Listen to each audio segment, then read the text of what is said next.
Ahora venos aquí, en el Partenoncito, con nuestra moda enmascarada, moda coronavirus.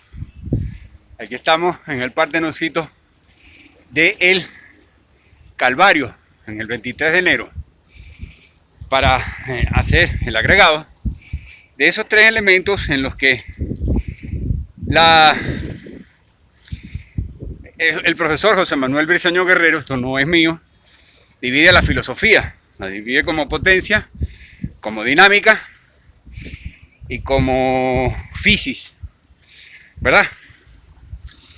Algo así, ¿no? La triada específica la pueden leer en la monografía que escribí sobre él o en su propio trabajo, que es la filosofía, que contiene solo 20 páginas. Y en esas 20 páginas apenas resume qué es la filosofía, ¿no? Llega a la necesidad de definir el yo, de definirnos. Esa es la conclusión que saca el viejo, sobre todo interpretando a Kant y resumiéndolo. Es decir, que si el sujeto es el que es importante para entender un objeto, pues entonces para conocernos, al conocernos a nosotros mismos, estamos conociendo el universo. Algo parecido se puede entender de Lao Tse y ese Om que rescata el señor Alan Watts también se refiere al descubrimiento de Dios en ti mismo. Es decir, que ese Dios eres tú, y en la medida en la que te conoces a ti mismo, conoces a Dios.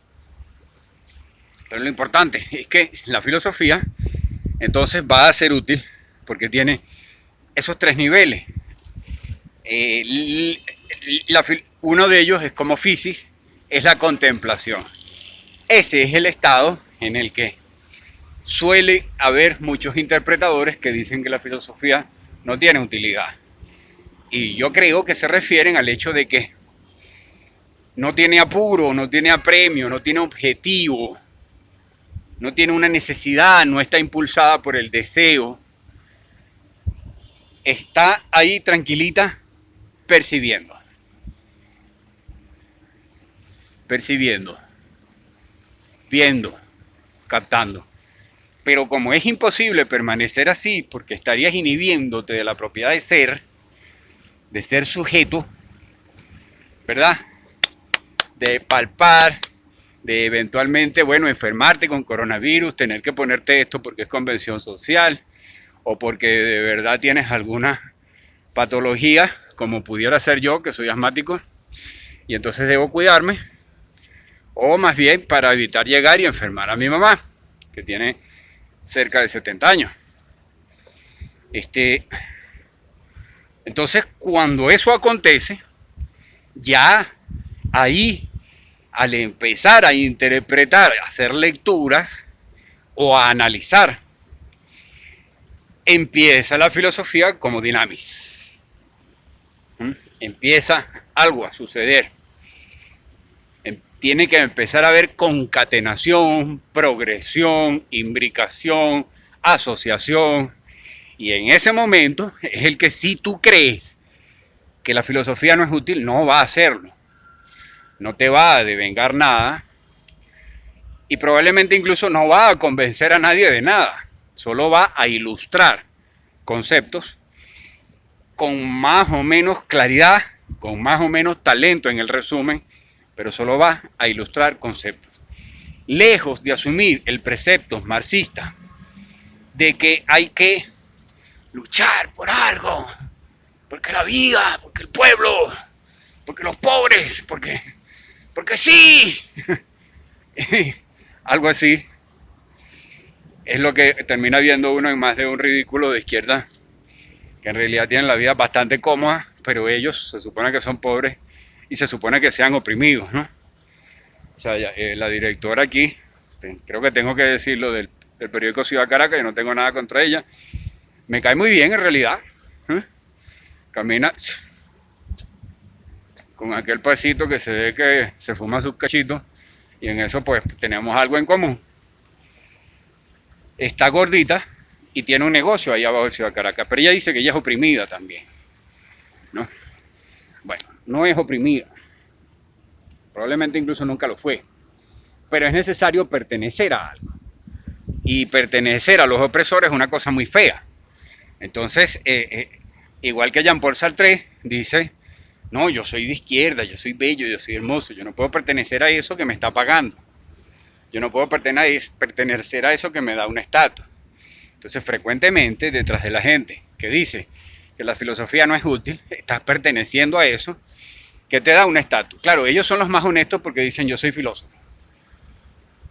Y ya, y no es mi culpa, ¿no?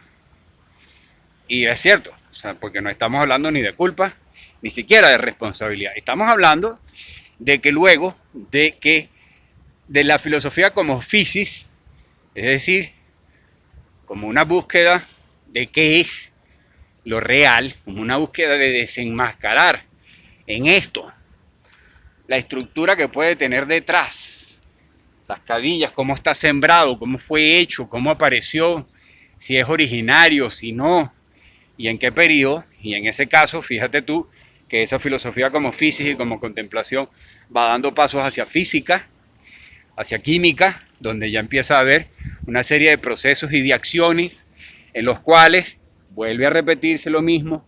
Si no crees que sea útil, no vas a descubrir gran cosa para los otros, para aquellos semejantes. Y no conecta, no imbrica, no concatena, no relaciona, no hila, no asocia.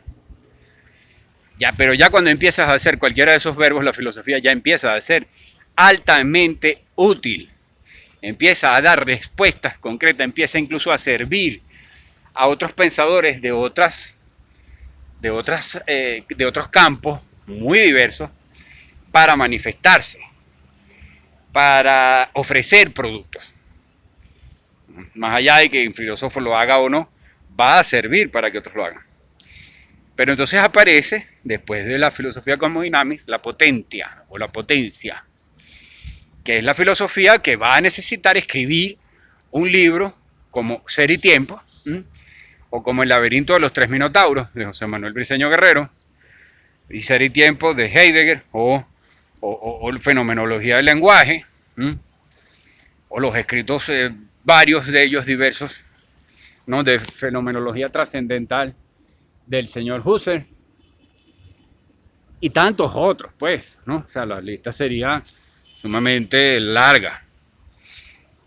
Entonces, desde el momento en que esa potencia tiene que manifestarse en un producto cultural potente, con palabras, párrafos, sin lugar a dudas que es útil, porque eso lo va a leer alguien, y ese alguien, durante el tiempo que va a leer ese libro, va a ser afectado de muy diversas formas, pero sobre todo en el hecho de que si el trabajo filosófico es real, y es muy difícil que un libro se imprima si ese trabajo filosófico no es realmente filosófico, no es realmente agudo, no aporta argumentos útiles para reevaluar y actualizar el pensamiento de la época, en eso que ya la fenomenología lingüística va a descubrir, que es que el lenguaje siempre va cambiando, de manera que la labor del filósofo es tan útil que él va reubicando conceptos sin los cuales la sociedad entra en decadencia. Sin esa actualización, tal y como sucede en los programas de computadora, que deben irse actualizando porque van cambiando los lenguajes, porque van cambiando las plataformas, porque va mejorando el hardware, va aumentando la potencia, la capacidad, la rapidez y la dinámica del hardware. Entonces va aumentando, va cambiando el programa, se va adaptando, se va descubriendo, va cambiando la gente va mejorando, va necesitando simplificar o complejizar partes. Entonces lo mismo va sucediendo con la filosofía.